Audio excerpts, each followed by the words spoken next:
When I think of a typical fantasy hero, I think of Aragorn from The Lord of the Rings. Aragorn believes that the world is fundamentally good, in spite of evidence to the contrary. He's just and honorable because he believes that the world, ultimately, rewards the just. Aragorn is gifted handsomely by the story for these beliefs. He's given a beautiful elven wife, control over the kingdoms of men, and he defeats the greatest evil of his age. This makes the book's message clear. Be as good as Aragorn is, and you will be rewarded. His beliefs are only challenged by the villains of the narrative, who are largely unsympathetic and evil, making it easy for him to dispatch them heartily. There's not a lot of moral nuance, but that's also kind of the point. The Lord of the Rings is not about what the right thing is, it's about heroes who sacrifice themselves to preserve all that is good in the world. Aragorn is no different, constantly throwing himself into danger to save Middle-earth. His ambition, beliefs, and self-sacrifice are what make him a typical fantasy hero.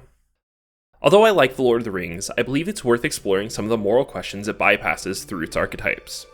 There are many books on the subject, but ultimately, we have to contend with the idea that the world can be uncaring and cruel at times, that not every good decision is properly rewarded.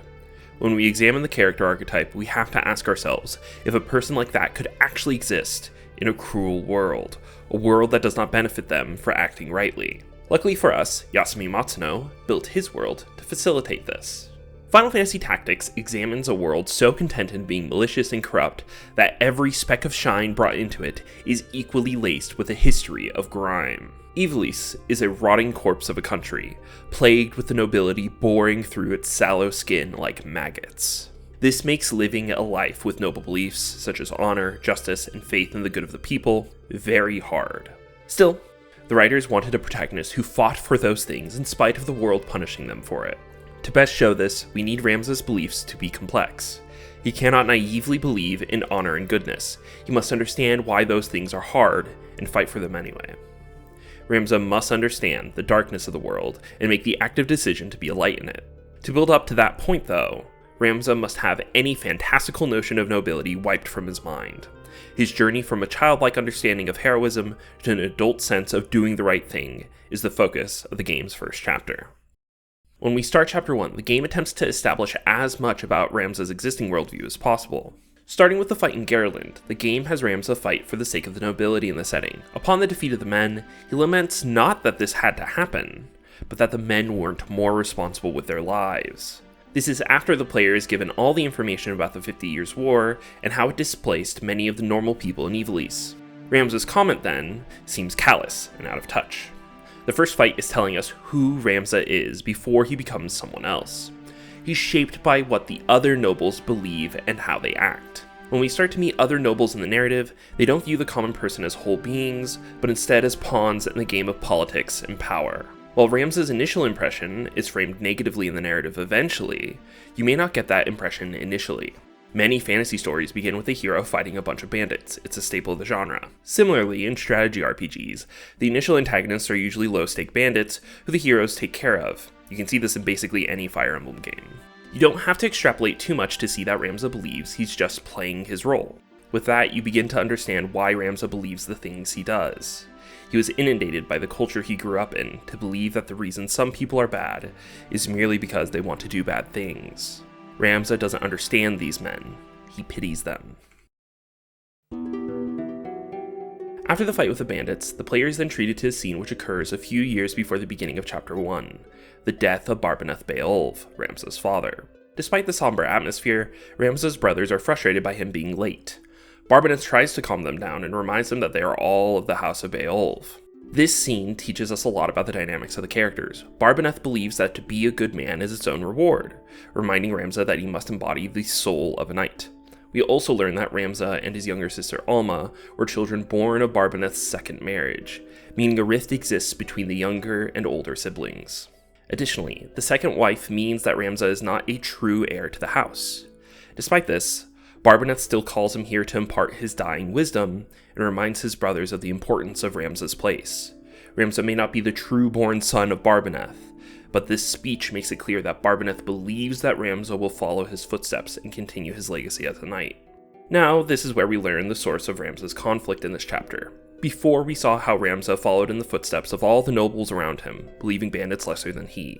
Yet, he was imparted by his father good morals and belief in doing the right thing, even if it were to bring him harm. This informs many of Ramza's later decisions, but here it's meant to contrast some of the stated ideas of nobility against what the nobles are actually doing to the people of Ivalice. As the game goes on, you'll see how Ramza does his best to follow the advice of his father and receive relentless opposition for it. Despite this, Ramza remembers what his father told him, that he must walk this path. A Beowulf can walk no other. I will not fail you, father. The final scene I wanted to discuss was the reed pipe scene in Mondalia Plains. Tensions are running high, leaving Ramza and Delita to finally sort out their thinking on the situation. With the sun setting, it reflects some of that scene with Barbaneth, another person Ramza loses. Unlike Barbaneth though, the sun does not set with him and Delita. They're holding on still. Here, Ramza understands the plight of the low-born people a bit more, but still falters when it comes to appealing to Delita. While Delita believes that hope is lost for his sister, Ramza tries to encourage him by stating that as long as he holds the course, Titra will be fine. This shows us that although the encounters with the Corpse Brigade have changed Ramza, and he is not as bad as Argath, he has still not learned his lesson. Delita points out the flaw easily. No matter how hard Delita works, he will never escape his station. He will always be lowborn. Ramza is slowly realizing this, understanding how the world is mistreating his friend. The player gets a clear sense of how his beliefs of doing the right thing are getting him into trouble here. Yet he still clings on to the belief near the end, hoping that Titra will be safe. For the boys, the sunset is all they have at this moment, forced to soak in the view as their worlds are beginning to fall apart, their friendship beginning to crack. The moment is too much for Delita, who reminds Ramza of a simpler time when they were younger. The nostalgia doesn't resolve the tension with Ramza and Delita, it merely carries them through to the end. But even still, Delita wants to remember his friendship fondly. By the end of this scene, we understand how Ramza views intention as a large part of navigating the world. While that belief is under attack from all outside forces, he still clings on to the idea that if he and Delita work harder, they can change things. By the end of this chapter, that belief will be all but snuffed out by the winds of cynicism and depression.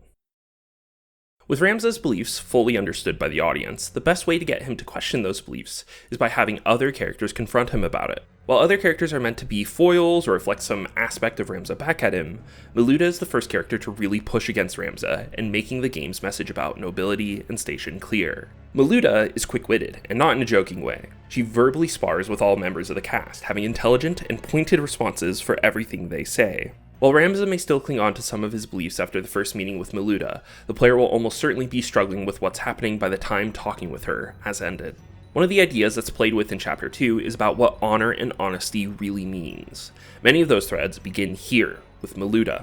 She's low-born, but she obviously has more care in her heart for the common people of Ivalice than any of the nobles we've met so far. Despite her position in the Corpse Brigade, she still protects the people below her. We must expect nothing less from Wiegraf's sister. It seems hard to argue against Miluda when she's largely correct. The nobles' mistreatment of the low-born people of Ivalice betrays the idea that they're all equal in birth and death. Miluda tries to appeal to this common humanity before their fight begins. It's Ramza and his friends who work to maintain this oppressive environment and prevent people like Miluda from popping up in the future. The fighting lacks purpose, leading to her death being an impactful one early on. Her death not only parallels Titra, but also shows Ramza how people don't just feel trapped by systems, but are trapped by them. He gains empathy for her, a smart woman with the will to do great things, forcibly killed by men for daring to question their abilities. It's a harrowing experience for Ramza. In one fell swoop, we've started to crack the pillars of his beliefs. We now have to undermine the idea that being nobility means you are noble. Argath wants power. He wants it so bad that one of his first actions to Ramza is to lie about his station. Then, upon hearing of Ramza's much loftier station, he immediately becomes conciliatory to the whims of House Beowulf. He does this to the point of shocking and weirding out Ramza. While it's easy to hate Argath, I made a whole video about it, he is not a straight villain character. He is a fantastic foil for Ramza and Delita, along with being a microcosm of the way the nobility view themselves in Ivalice. He's a reflection of what Ramza could become if he were to abandon Barbaneth's pleas to stay on the correct path. Without that guidance, Ramza would have been equally obsessed with improving his station like Argath. Similarly, Argath works as a reflection of Delita's ambition. Argath doesn't care about the common people, he can't afford to. He's trying to raise his station. Delita does the same thing to elevate his position in Ivalice before taking the country over. Delita is shown through Argath that there is a way to rise up to a noble station. One must only give up their sense of right and wrong. The reflection is important because Argath is a terrible person. Regularly, he compares lowborn people to livestock and trash. He voices confusion over people taking issue with his inhuman lack of empathy. To put it simply, Argath only wants to benefit himself through his actions. Other people are only obstacles or tools to his ascension. When Ramza sees this version of who he could become, he rejects it. Meanwhile, Delita, who has ultimately noble goals, including the proper treatment of lowborn citizens, takes in that Argath's methods of only accounting for that end goal as the best way to resolve his problems. This means Argath provides Delita a window into his next plan. Additionally, he shows Ramza how nobility doesn't mean being a kind or wise person. Nobility is merely given to whoever grasps for power desperately enough, which is enough to put Ramza in the position of questioning whether the cause he truly fights for is right. While these characters are meant to put a doubt in Ramza's heart, they are not ultimately close enough to Ramza to cause lasting damage. That's why it's important that Delita exists. Delita is Ramza's longest friend. After his mother and father died, he and his sister were taken in by Barbaneth. While Delita and Titra don't have any kind of claim to nobility, it's clear that Ramza and his sister Alma treat them as siblings. This means when it comes to changing who Ramza is, Delita has the largest sway over him. It's a precious connection, and having that change would be devastating to Ramza. This context is needed to understand the reed whistle scene. The two men are slowly growing apart, and it's sad that it's not for any personal reason, but simply because Delita was not a highborn, and Ramza was not a lowborn. This leads Delita to directly challenge Ramza's belief that one can simply endeavor a better future for himself. Delita believes in getting the outcome that he wants. He's not interested in making the process better for himself or anyone for that matter. While Ramza is shocked by this, all the discussions with Maluda and Argath have left him speechless. Delita's words ring true to him. Delita could not muster an army through will alone. While Ramza promises Titra's safety, it's clear that he doesn't have any real control over it. Ramza is forced to wrestle with his whole worldview. As he does so, Delita reminds him of a simpler time, when they were both children, not worried with all the concerns of nobility and power. Ramza, do you remember when your father showed us how to make a whistle of a blade of grass?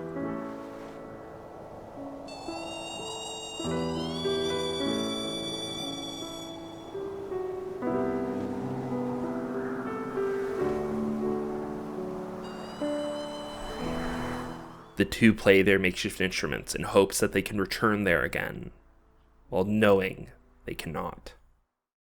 While each of these characters are pushing against Ramza's beliefs, it's not yet the turning point for him. In this early chapter, Ramza is still beholden to the requirements of his station. He didn't want to kill Maluda, but he felt as though it were necessary as part of his noble duty. He's struggling, but he is not radically changed. Ramza wants to believe in the ideals of a knight, but still acts the way society expects him to. He's on the cusp of understanding of how those things are at odds, but he's not there yet. The process of people pushing against his beliefs is a necessary first step. He forms an understanding of empathy and begins to consider his actions more deeply, but it hasn't changed his actions. He has yet to really feel a pull to change everything and be someone else. No, that comes at Zeekden.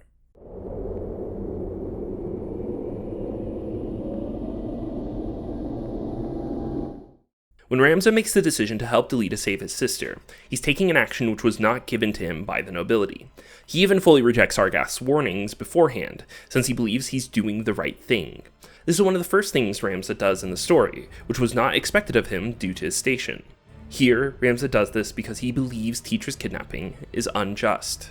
Thus, following in Barbaneth's example, he resolves to solve this as a misunderstanding, rather than a violent attack mission. This makes the death of Maluda even more tragic. Ramza and Delita run into her, trying desperately to get her to reason with them, but Maluda does not want to reason with them.